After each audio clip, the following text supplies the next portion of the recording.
Always, and today we are joined by a very astute expert in paid media. I'm super excited for this, and you should be too. The man I'm talking about is Justin Brooke.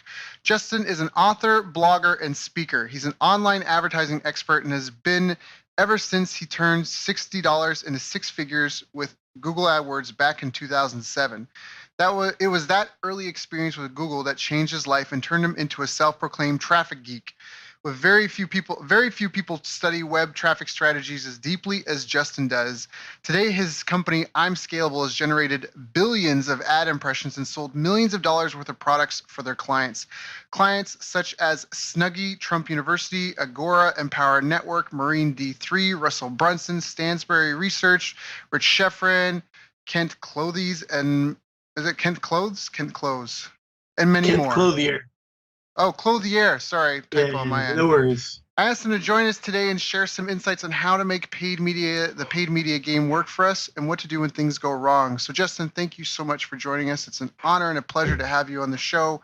How you doing, my friend? I'm good, man. Thanks for having me on.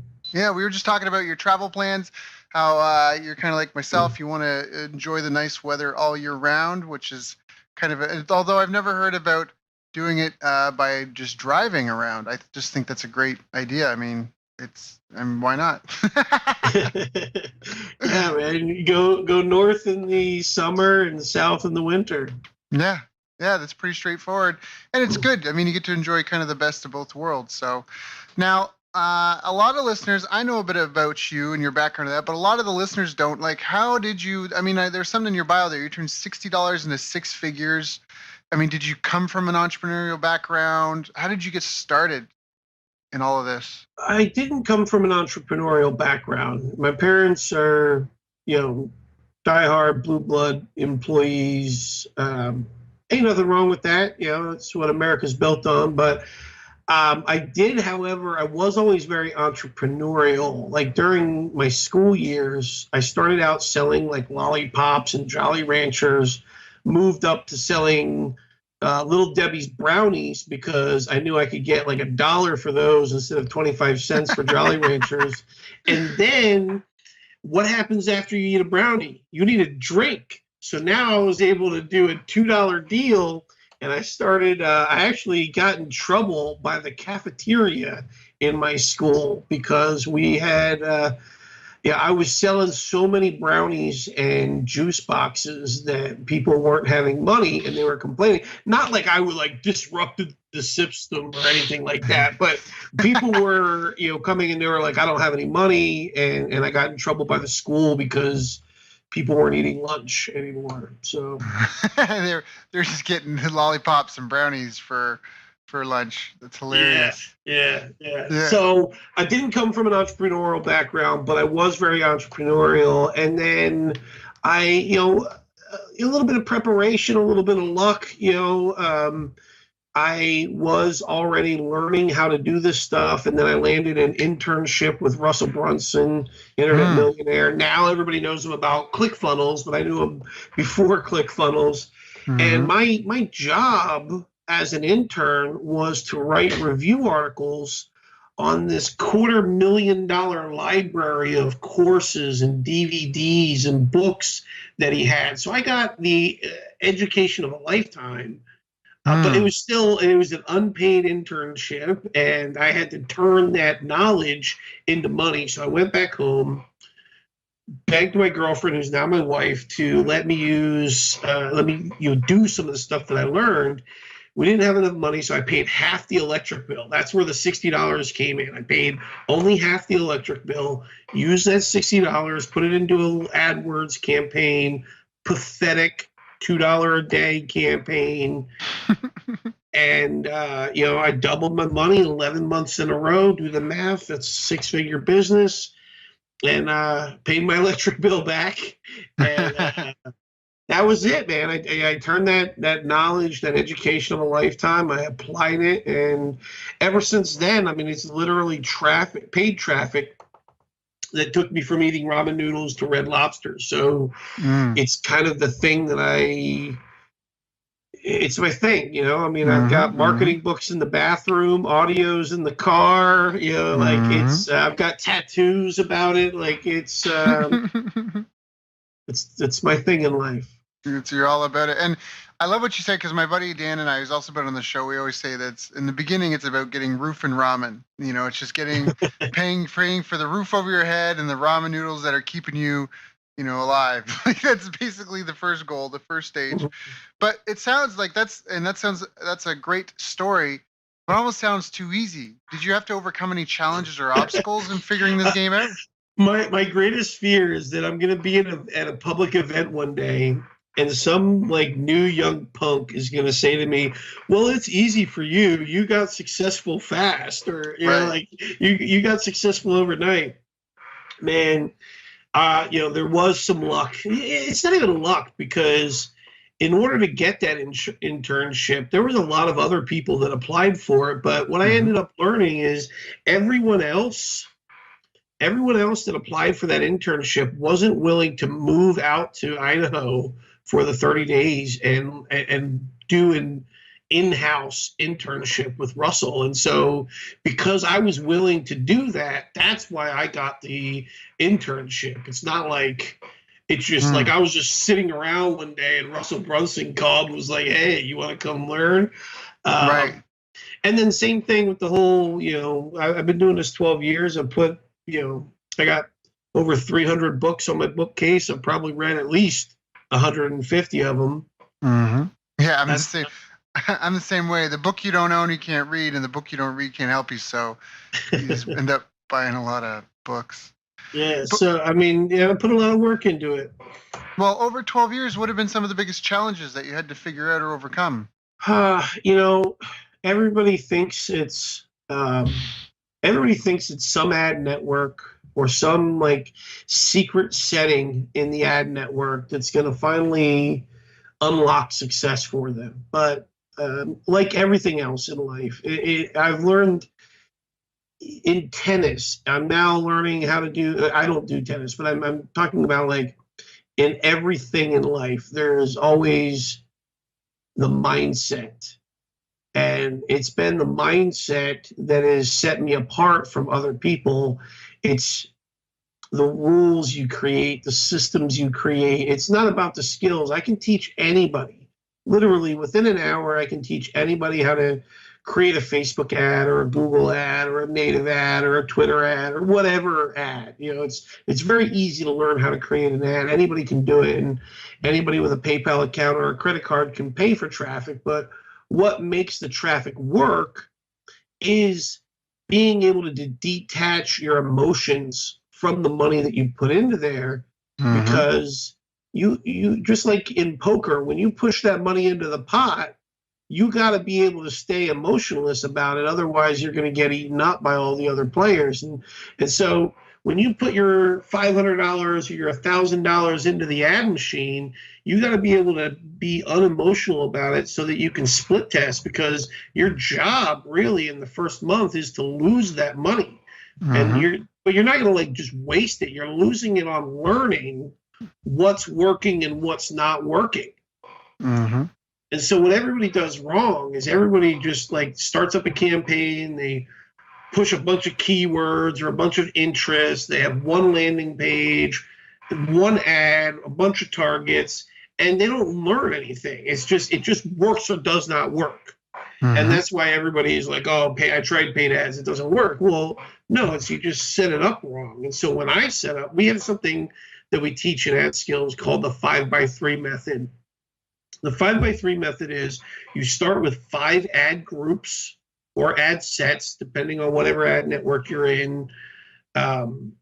And then those 5 ad groups, ad sets, that's targeting 5 different segments of the market. So if I'm creating an ad on Facebook, I'm not just going to try and target everybody in one ad set. I have an ad set about the books they read, another ad set, the software that they use, another ad set, the the market influencers that they follow, another ad set, which is maybe the stores that they shop at or the TV shows that they watch.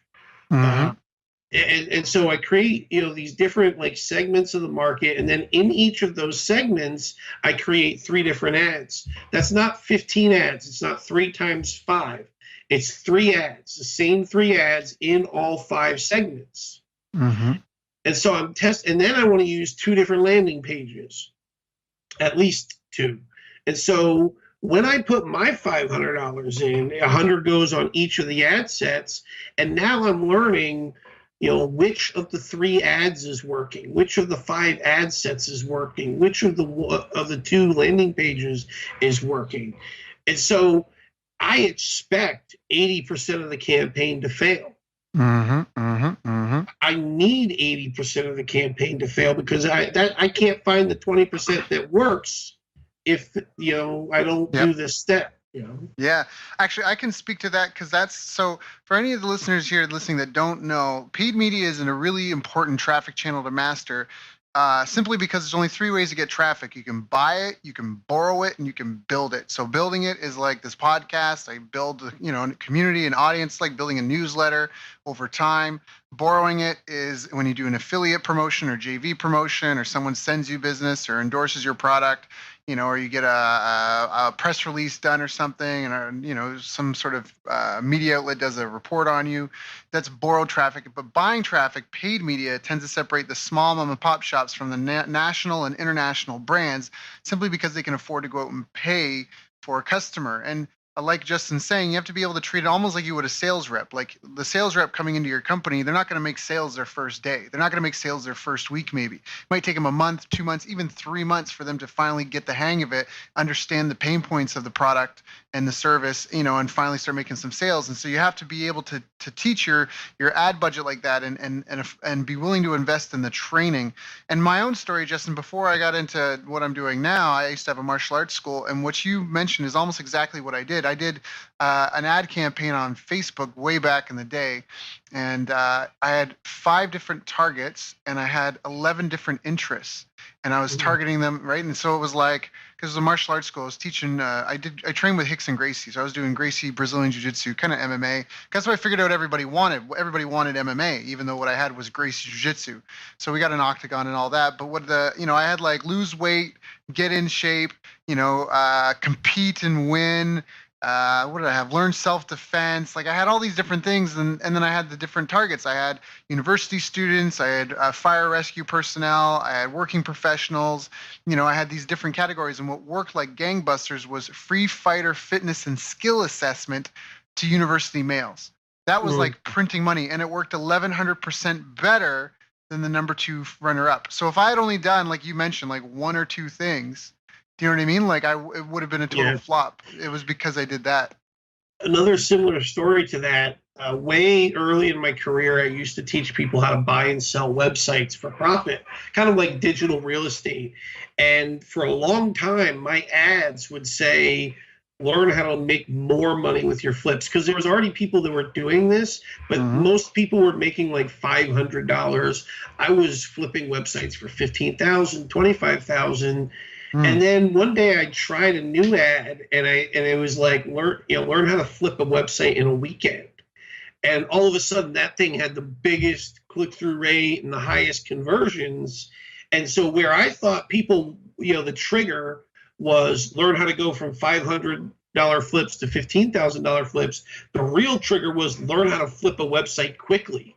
And so it wasn't necessarily that they wanted to learn. In fact, after surveying them, they felt like $15,000 flips would be too hard.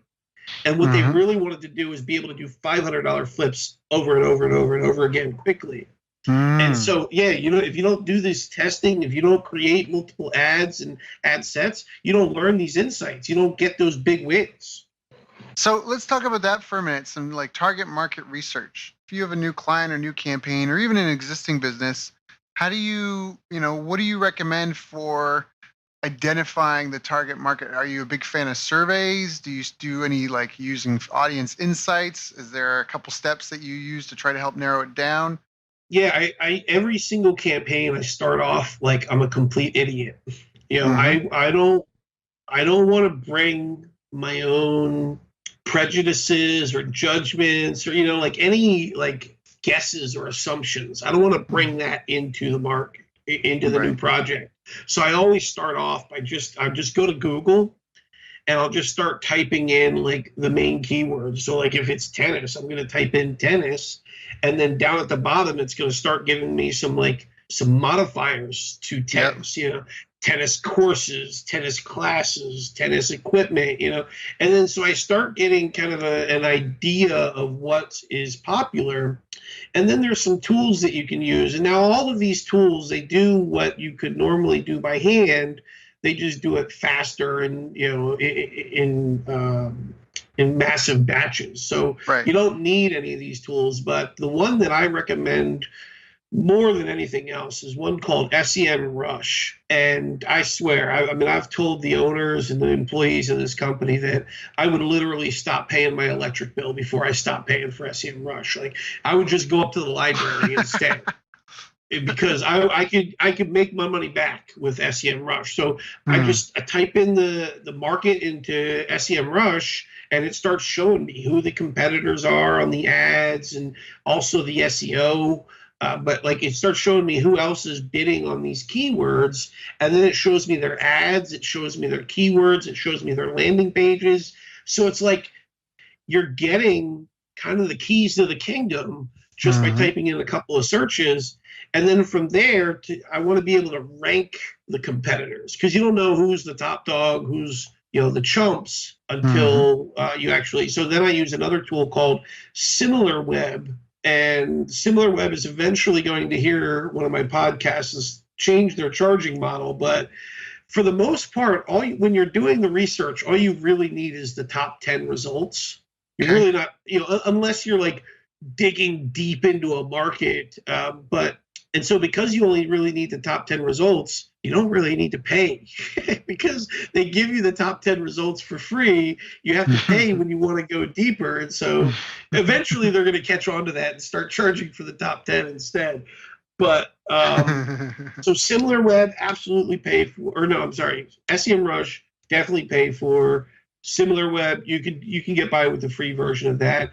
But what that does is it's kind of like having Google Analytics for all your competitors. It's like being able to see their analytics. And so now I'm able to start seeing who has the most traffic out of all these people. And so now I start creating a spreadsheet showing me, okay, this guy's number 1, this guy's number 2, this guy's number 3. Here's their ads, here's their keywords, here's their landing page. And I start kind of building this market map, which is important because you don't know how to create a unique angle, which is, that's critical to your success in marketing. You don't know how to create a unique angle until you know what everybody else is saying.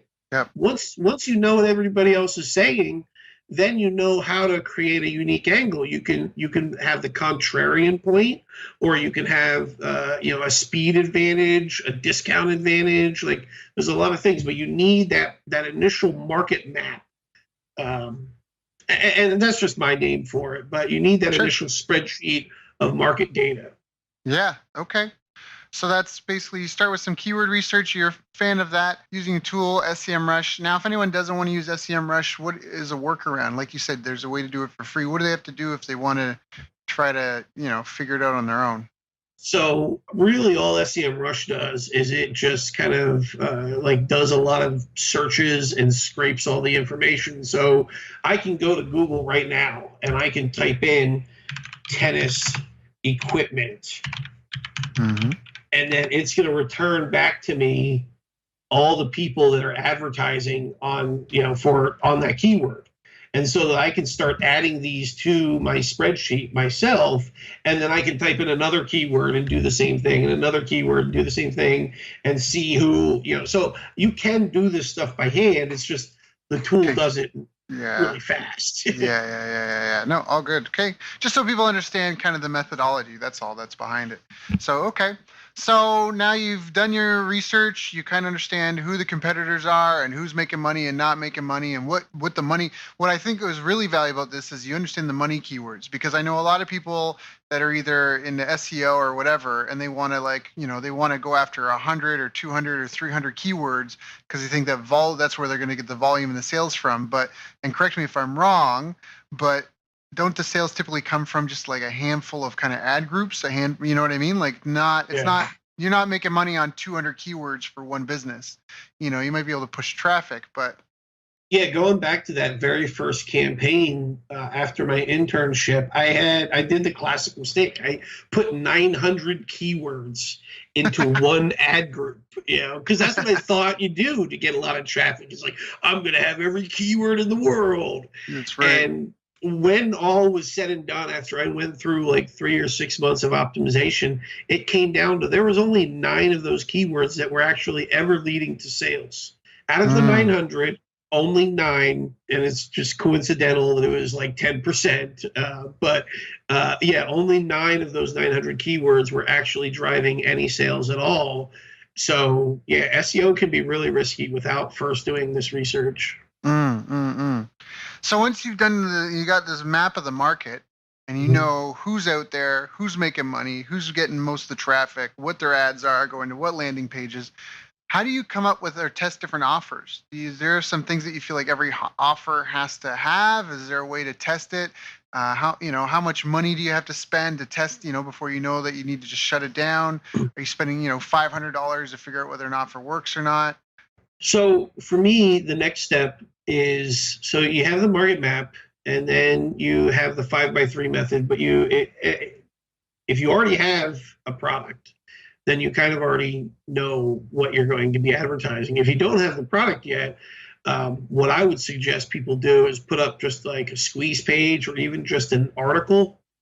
Mm-hmm. And if you can get people to opt in for an idea, then you can probably get them to pay for the idea. But if you can't even get them to offer up a free email address, then they're never going to actually pay for this thing. So, like, if I'm launching a new product, I do courses and I sell information. That's just what I've been doing for years. But kind of the same process works for every other business. I've been doing the same thing for every client for 12 years.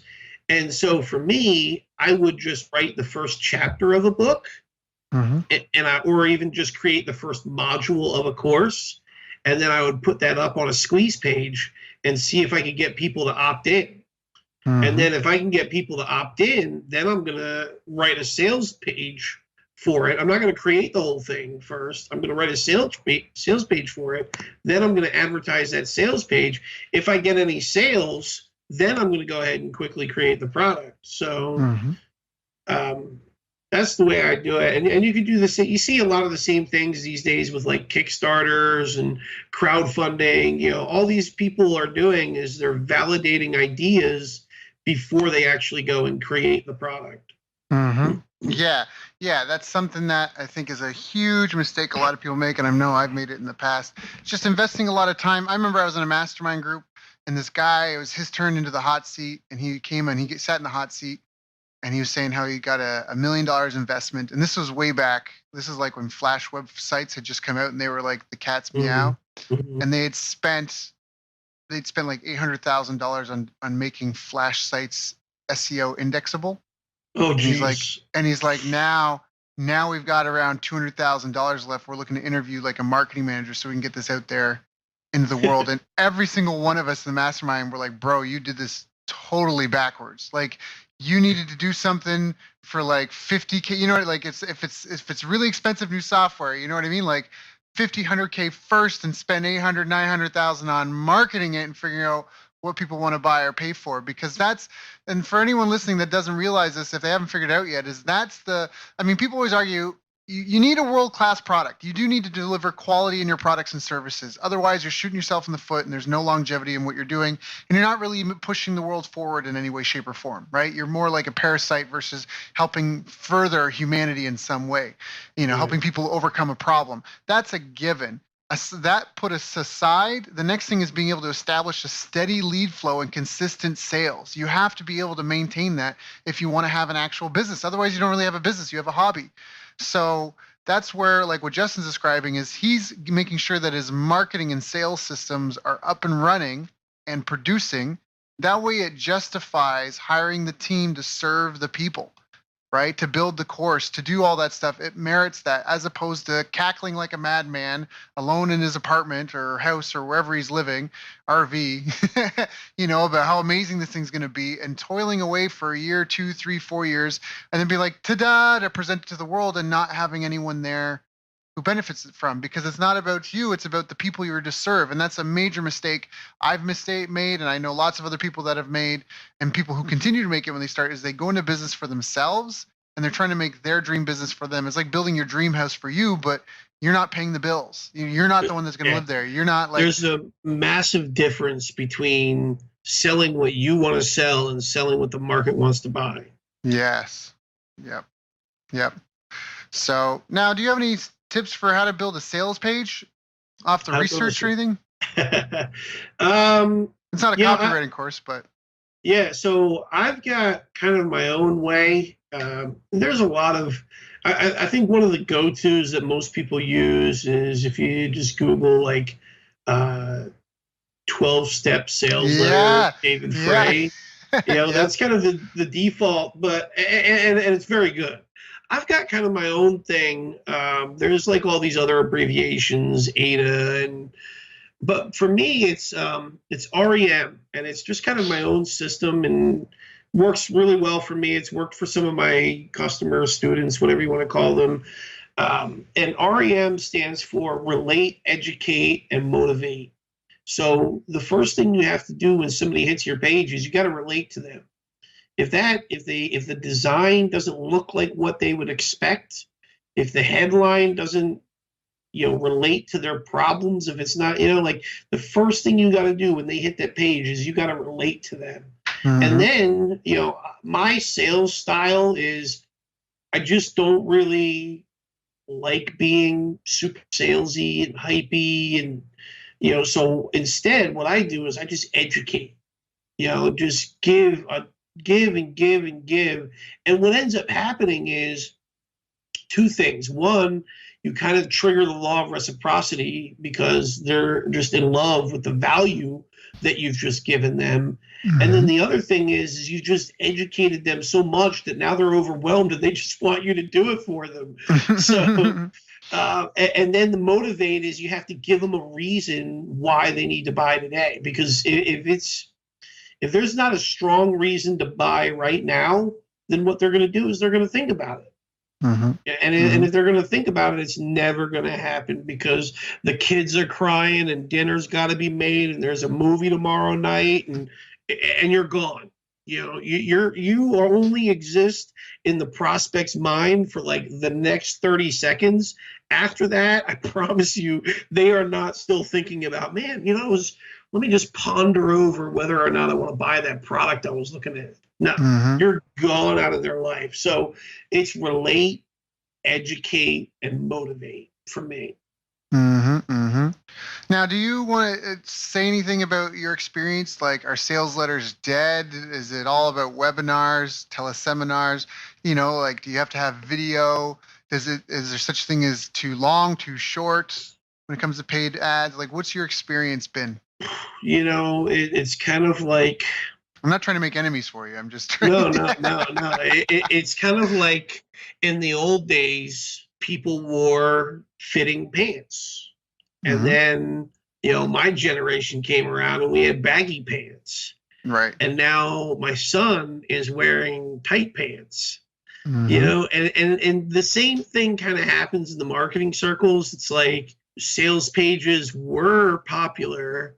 And then it went to video and webinar. And now, because video, like literally just days ago, Google made an update to their browser where it, by default, shuts down autoplay VSLs. Like, right.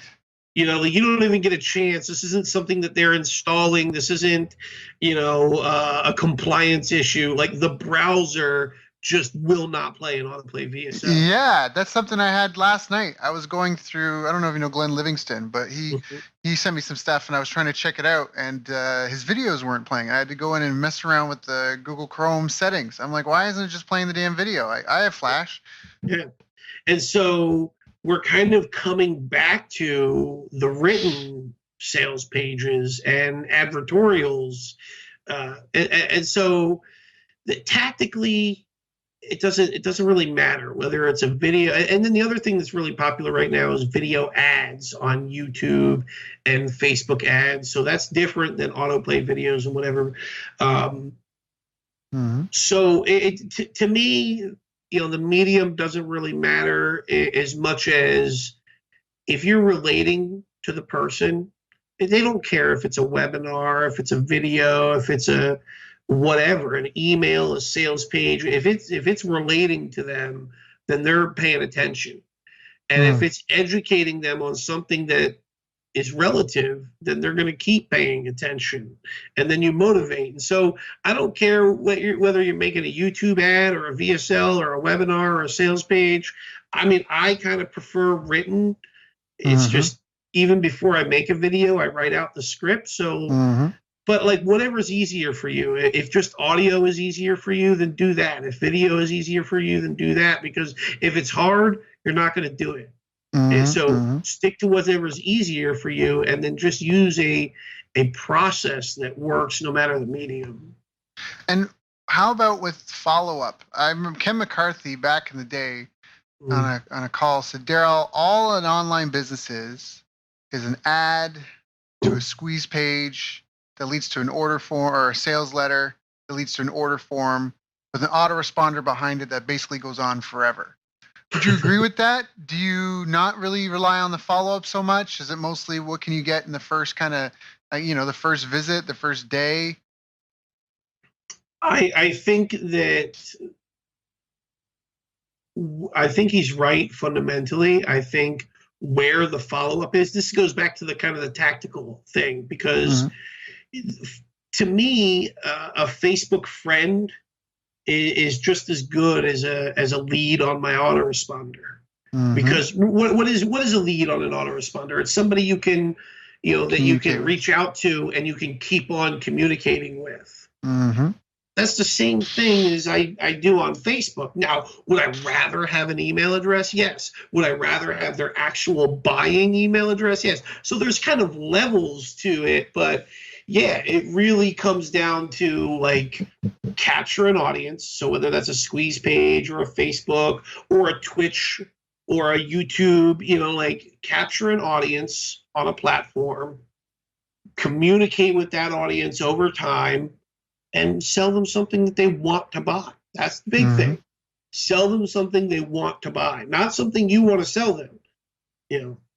And if you follow those three basic rules, it doesn't matter whether you're selling software, sports equipment, info products, coaching, like that's just the way it works. And you figure out what they want to buy using the SCM, Rush, and SimilarWeb to kind of give you that. No, to find out what they want, that's to find out kind of what is being advertised. The messages and where it's being advertised. But to find out what they want to buy, my favorite thing, and nobody does this, I've been telling people this for 10 years, and the ones that do are super successful, but whatever. It's just picking up the phone. Get on the phone and talk to people. Offer them a $50 Amazon gift card and just talk to people on the phone. Because the thing that everybody wants to just send out a survey, because nobody really wants to get on the phone and have these awkward conversations. I get it. I never want to do it either. So I stack them all up in one day. I get it over with and I'm done. But the thing is when you send out an email and a survey, it's very cold. You don't get the same answers as you do when you pick up the phone. People are much less likely to lie to you when you pick up the phone. And also you can kind of tell in the voice inflections. And the other thing is when you ask somebody a question over the phone, a lot of times they go on these rabbit trails or they expound upon their answer, And you can even just say, after you've asked the question and they've answered it, you can even just say, do you have anything more to say on that? Do you have any other ideas around that? And they'll just unload. People love to talk about their thoughts and their ideas and their beliefs. And so you end up getting so much more information, so much higher quality information about why they want to buy this and where they buy it and all those things. When you pick up the phone and you just set that awkward full day of calls and grind it out, Right. And it's things you can never really get with a heat map or, a visitor recording or, like you say, survey answer. It's just stuff that's tough to get because it's that belly to belly, kneecap to kneecap conversation that might be awkward, and some people you might not get far with, but other people will open up to you, and the data they give you, the insight they give you is so invaluable, and you can cover so much more in 10 minutes on the phone Yeah, than you could. when we all start a business, generally our goal is to make $1 million. Right. Now, some people want to make 100 million, some people want to make six figures, but generally speaking, when we all have that idea of I'm going to start this business, we usually are starting this business because I want to be a millionaire. Mm-hmm. So that kind of means that one day of calls is worth $1 million. Mm-hmm. And that's what you got to remind yourself is like, I know this sucks, but this day, these calls are going to be worth $1 million to me. Mm-hmm. Yeah, well said. So well said. So well said. So this is kind of not a question that I had on my list, but this is something interesting. I had a mentor that talked about like having multiple businesses. He was been big into the multiple streams of income, and he was kind of like, maybe this business only does $5,000 a month, or maybe this business does $50,000 a month, and then that one only does $12,000 a month, and that one only does $300 a month. Do you believe in that sort of thing, or are you kind of like, no, you should really just have one business and maybe two projects as an entrepreneur, and just build a moat and a castle around it? There's a lot of those type of questions in this industry. The other one is, should you do double opt-in or single opt-in? And I find, that these questions really just come down to the personal preference of what I am a person who needs to focus on one thing, but then I'm out and I'm going to do another thing, but there are some people who need to have a lot of things going on at times. If I have a lot of things going on, I end up getting overwhelmed and I start shutting down. Right. But, so I need one thing and I go like super all into it. I'm buying books and courses and meeting people and events. I go all in to a ridiculous point, and then I'm out. Mm-hmm. And then it's like you can't even get me to want to, like, I'm done. Like, I don't even want to see anything about it anymore. So I think everybody's different. For me personally, I'm the one, build one business. And if you want to do something else, build that one up till you can sell it or automate it and then move on to something else. But, everybody's different. I can't answer that question. Yeah, no, that's fine. That was a legitimate answer. So that's all good. All good. And so what is kind of the top 3 things that tend to go wrong for people? What do you see as the same mistakes? We talked about it kind of before. You gave us the 5x3. You mentioned split testing 2 landing pages. You also mentioned getting like a map of what's going on in the market. Are those really like to clearly articulate what are the top 3 mistakes you see a lot of your clients and a lot of entrepreneurs that reach out to you? What are the things that you see the mistakes you see them making? 3 biggest mistakes. The first one we talked about already.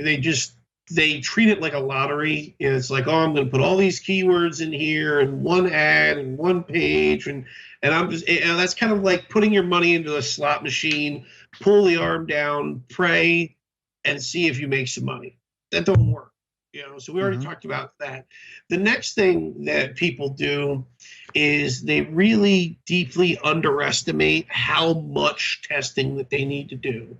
And so when I'm creating ads, for every 10 ads that I create, I'm hoping 2 or 3 work. And a lot of people are creating, sometimes they only create 1. But then I tell them you need to create more, and they're like, okay, so 2, 3? And I'm like, 25? And they're like, 25? Like, but that's what it takes. You gotta be. That's the other big thing is they deeply underestimate how many blog posts. I wrote 700 blog posts. 17 of them drove all the traffic.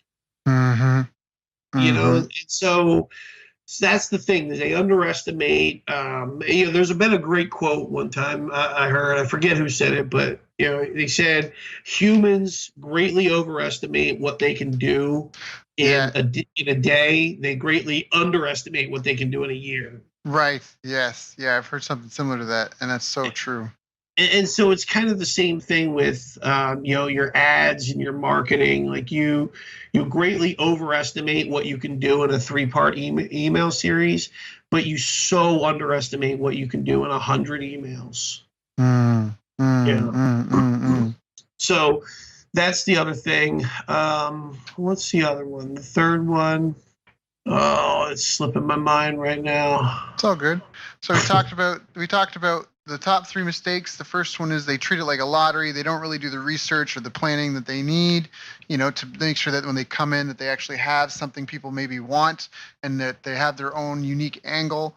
And then you talked about how they underestimate how much testing they need to do, how it might take 10 ads to get 1 or 2 that even just have some sort of, semblance of life. And then on top of that, you got to try more. And then from your 5x3, it sounds like they need to have 5 different targets and 3 different ads and the same ads for all 3 different targets to figure out which, what part of the matrix is going to click. So that's like a targeting, and that's almost like a niching solution. So the first one is just finding a position in the market. The second one's kind of, niching. It's still positioning, but it's just what niche of that positioned market are you after? What do you think the third? I remember the third one. What is it?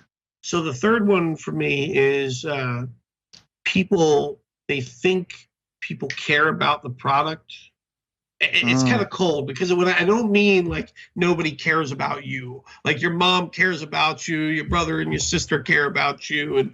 But like when it comes to sales and marketing, nobody cares about you. There's not a single person that's waking up this morning and they're thinking, man, I really hope I find a good tennis racket today. Or like, I really want to just go buy a high ticket coach today. Or, right.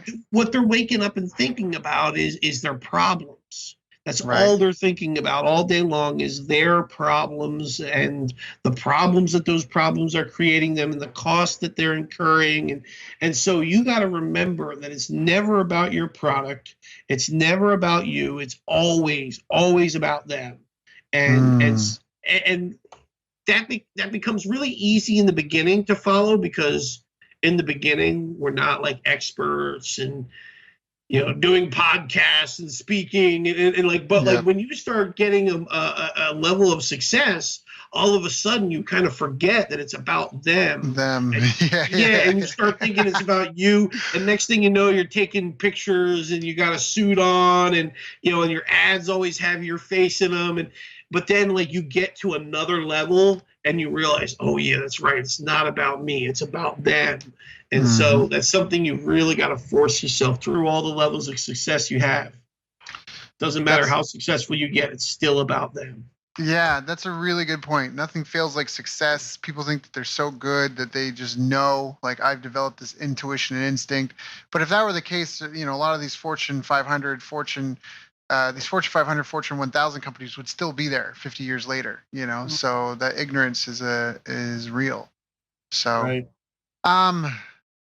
So do you feel that there's like a habit? You mentioned having rules and systems. Are there habits or rituals that you have that you see some of the best marketers or best business people, I say have, but they make or create for themselves, or the habits that they keep? Yeah. So me and my buddies who we spend, a lot of money on ads. Like the thing that I find in common with me and my friends is we always go into it expecting our campaign's going to fail. Like the biggest difference between my group of friends and the new guys is the new guys, they have this like twinkle in their eye when they're creating an ad campaign. They're like, oh, this is going to be the one.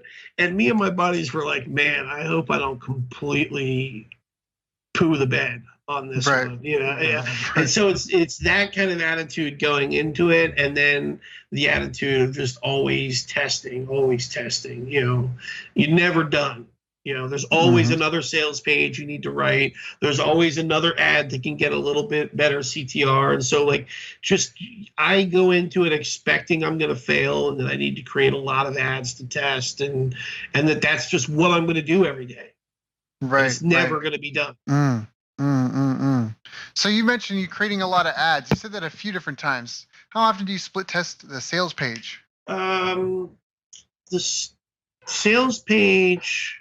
So I normally do advertorials Okay. because it helps me let the sales page last longer. And so I will split test a lot of ads, a lot of advertorials. So my ads, I drive them to a piece of content. Mm-hmm. And so that content, it could be a blog post, it could be a video, it could be a podcast, whatever. But that allows me to have multiple angles and to refresh them, because it's very easy to write another blog post or to create another 3-minute video. It's not always that easy to come up with another 30-minute VSL or another 60-minute webinar or whatever. So I split test a lot more of those than the actual sales page. I don't do a whole lot of split testing of my sales page. I mean, in the beginning, I do a lot of quantitative and qualitative analysis. So quantitative is like Google Analytics. How long are they staying on the page? How far down are they scrolling? What's my conversion rate?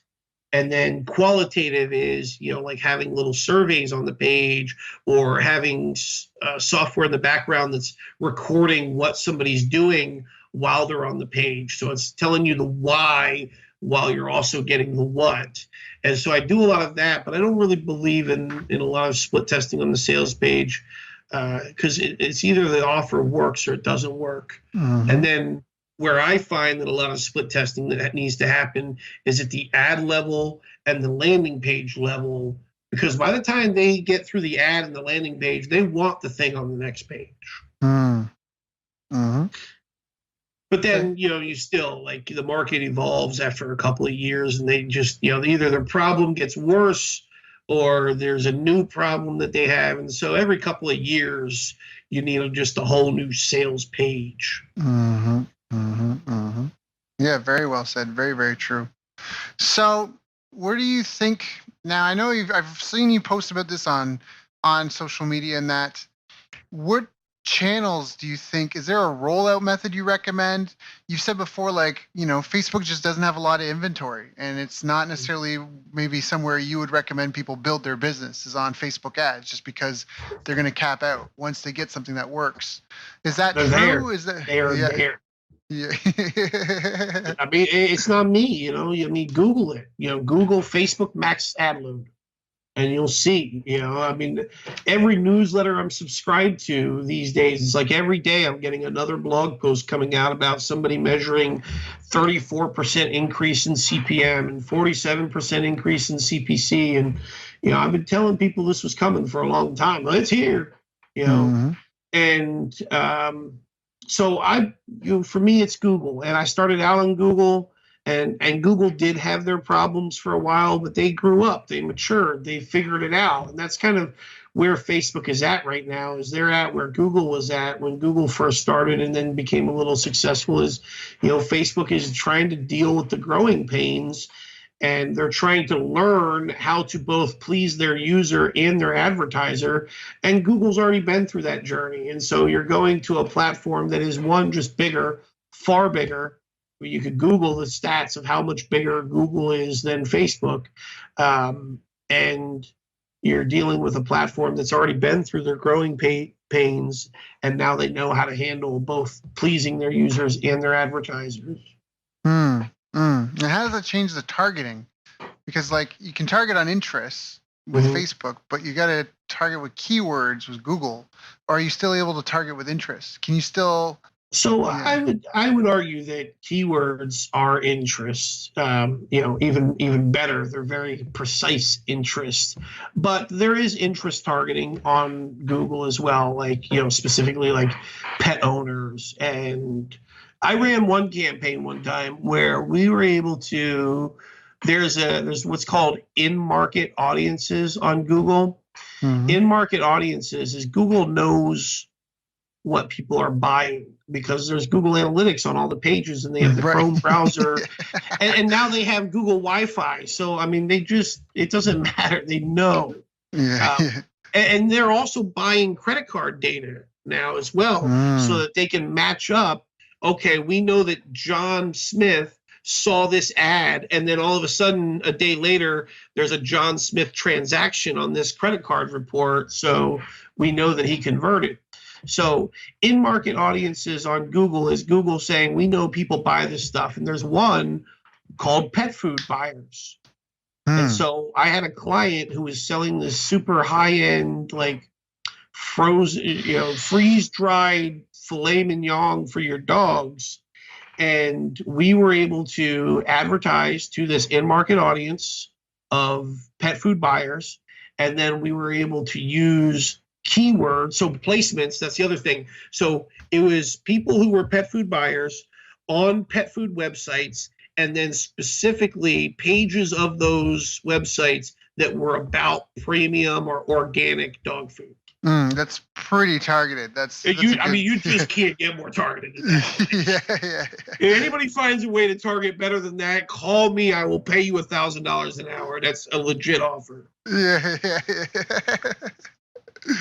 Yeah. So people who were pet food buyers on pet food websites, specifically on pages that were offering a premium food like this guy offered.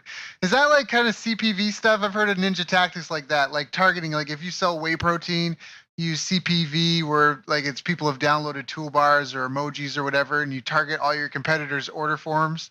The level of targeting is similar to that, but the quality of the medium is much, much different. I mean, you're talking about a pop-up versus an ad that's on an article that they were trying to read. The pop-up they're trying to shoo away. The article that they were trying to read, they're not trying to shoo that thing away. Yeah. Fair enough. So, okay. So now what do you feel is kind of the future trends of this industry? Are we all going to get replaced by AI bots? Is that like, where do you think this is going? Is there a career in this? How do you think things are going to evolve and change? I mean, they change so fast online. I'll tell you, I mean, what I'm doing right now is what I think people should be doing. I've dedicated this year to trying to learn how all the bots work, and not just like ManyChat, messenger bots, all the bots. Not only am I just trying to learn how to use all the different bots, I'm also trying to teach myself how to code. And so that I can make my own bots. And the thing is the future is going, the marketer of the future is going to be running the bots. There still need to be someone who is telling the bot what to do. It's a long time. All the things that tell you that there's AI in them, it's not actually AI. That's just a buzzword. It's actually something called machine learning, in which is basically the robot bumps into the wall 2,000 times and realizes, oh, there's a wall there. Let me stop doing that.